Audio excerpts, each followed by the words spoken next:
yields back. Does anyone seek recognition? The gentleman from Kentucky, from Connecticut, Mr. Courtney. Thank you, Mr. Chairman. I rise in opposition to Mr. Wahlberg's amendment. And again, just want to sort of step back. Last word for 5 minutes. Thank you. Thank you.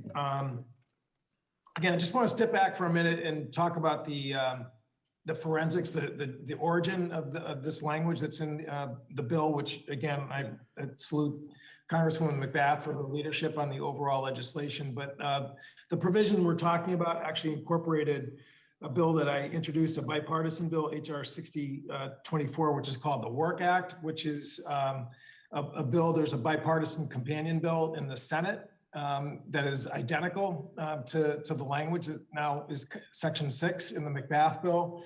And it is about as benign a measure as you could possibly imagine. It recognizes that, today there are roughly about 10.6 million employee-owned businesses in the U.S. that are ESOPs, and but we do have a tsunami of small business owners who are hitting baby boomer age, who don't know much about the process of converting from a solely owned proprietorship or a small business corporation into an ESOP. So what the bill seeks to do, and again, it was written with consultation with the ESOP Association, which is the nation's largest organization representing, again, thousands of ESOPs around the country, to set up an education and advising process so that companies can take that, can learn about ways that they can transition ownership, a sort of a succession plan into the ESOP format, which again, Mr. Wahlberg is absolutely correct. ESOPs are a tremendously successful model. It gets high marks for empowering workers who become owners because of equity ownership. And it gets even higher marks in terms of retirement security because the investment of ESOPs actually outperforms 401ks by a very large margin. So again, the bill that is before us, the Section 6 in the McBath bill is really just an attempt to sort of spread the word using the Department of Labor, very modest.